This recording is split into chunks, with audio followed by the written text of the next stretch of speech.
Hi, I'm Philippa Ziegenhardt. I'm a counsellor and former professional ballet dancer and creator of the online course for performing artists, Believe in Yourself. For the last 5 years, I've been helping performers and students to overcome their fears and self-doubts that seem to plague a lot of people in this entertainment industry that we're in, and help them to learn how to believe in themselves from the inside out. So today, I'm going to teach you about the fear response that happens in your brain, and we're going to look at some targeted strategies to help you keep your cool under pressure so you can perform at your best even if you've got fear and self-doubt skyrocketing. I'm also going to teach you about the single most important factor in being a resilient performer, so you can avoid becoming one of the statistics that we talked about in the first video. Now, speaking of which, if you missed the first video, I really encourage you to go and watch that now. There's a link, it should be just above my head, where you can go and watch that. I really want you to go and do that before you watch this video, because I talked about the SelfWorth Equation, which is one of the biggest confidence sabotages there is. And we also talked about 2 of the most common ways that people try and get over fear and self-doubt, which really don't work. So I want you to go and watch that first and then come back and continue on with this video. Don't worry, I'll wait. Let's look at how you can keep your cool under pressure in situations like competitions, auditions, exams, or really big performances, or even just, in the rehearsals when your director suddenly decides to walk in and you're on. Because it's in these kinds of stressful situations where the rubber hits the road if you want to really believe in yourself. So let me start by explaining to you what happens in your brain when you feel afraid. When you experience fear, your brain basically goes into survival mode in what's known as the fight or flight response. Your brain limits blood flow to the cortex, which is the thinking part of your brain, and it sends it instead to the emotional center, which is called the limbic system. It's really hard to think rationally and problem solve, let alone remember your steps or your lines or your lyrics when you're afraid, because your blood literally drains away from those parts of your brain. So your body gets filled with adrenaline and cortisol and other stress hormones that give your body energy to either fight the enemy or flee away from the danger. Now, this is great if you're mugged on the street, say, but if the big bad dangers that your brain is trying to protect you from are things like failure or disappointing other people, then it's really going to affect your ability to perform the way you want to.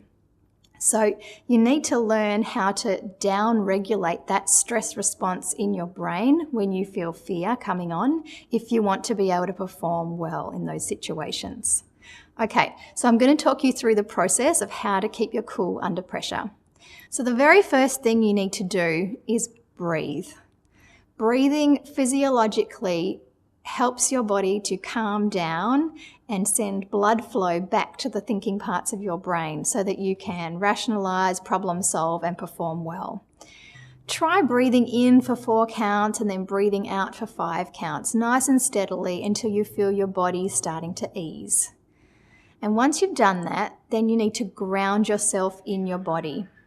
You will never perform at your best when you're not connected into your body.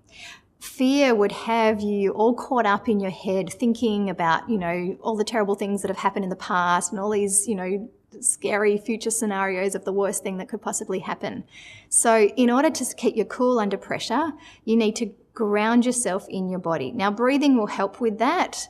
Your breathing is in your body, but you need to get your present moment sense of your body. So feel your feet down into the floor, feel your core and your center and the breadth across your shoulders and your chest and your back. When you ground yourself in your body, you stay present and you're able to fully pay attention to what you're doing. So once you've calmed yourself down by breathing and you've grounded yourself in your body, you're ready to apply some more cognitive strategies. Now, it's important you get the order right here, because if you try to apply rational strategies and tell yourself what you should be doing instead, before you actually stop that fear response in your brain, it won't work because the message just won't get through because your brain's in survival mode. So the first thing you do is you breathe and then you ground yourself in your body. And then once that's happening and you've got some blood flow, then you can start to remind yourself of the reasons you have to believe in yourself and trust that you can do this. Now, believing in yourself encompasses two psychological concepts: self-worth and self-efficacy. Now, in the Believe in Yourself course, I spend an entire module covering these, but for now, let me quickly define them for you. Self-worth is about your value as a person, and self-efficacy is about your ability to perform the way you intend to and to cope with challenges well. The self-worth equation would have you believing that you need to perform perfectly and impress everyone just to get by. So you need to remind yourself of your own value so that you know that if you make a mistake or you miss the mark, your self-worth is not on the line. And then you need to remind yourself of your self-efficacy. Instead of assuming you won't be able to do this, remind yourself of all the reasons you will. What strengths and positive traits do you have that you can draw on in this situation? What have you overcome in the past, or what other challenges like this have you faced that give you reasons to believe that you can do this too? Okay, so once you've assured yourself that you've got what it takes, the final step in keeping your cool under pressure is to focus solely on the task at hand, performing well. Set aside the externals, who wins, who loses, who's the best, who looks good. Those kind of things are just going to distract you and make you doubt yourself. So you need to just let go of all that and focus solely on the process of your performance. Let yourself get lost in it, bring out your true self into it, and really give something special to your audience. Before we go, I want to make sure you know the single most important factor that studies have shown will enable you to stay resilient in stressful situations. What do you think it is? The single most important factor that resilient people have is supportive people in their lives who they can turn to for help when they need it. Now, unfortunately, a lot of performers find it really hard to admit that they haven't got it all together. And so they try really hard to work everything out for themselves. And even if they are brave enough to ask for help, they often feel really guilty, thinking that they should have known better and been able to work it out for themselves already. I know I've done that. I'm not sure if you have, but it's a real trap. Thinking this way can keep people trapped in the self-worth equation for years, just because getting help and asking for support is so hard.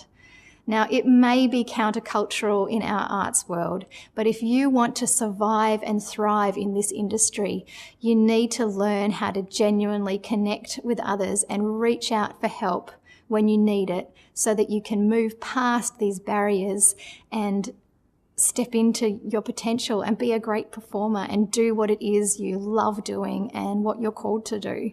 So, who are the supportive people in your life? And how can you reach out for help when you need it? That's all for today's video. I hope you've enjoyed it.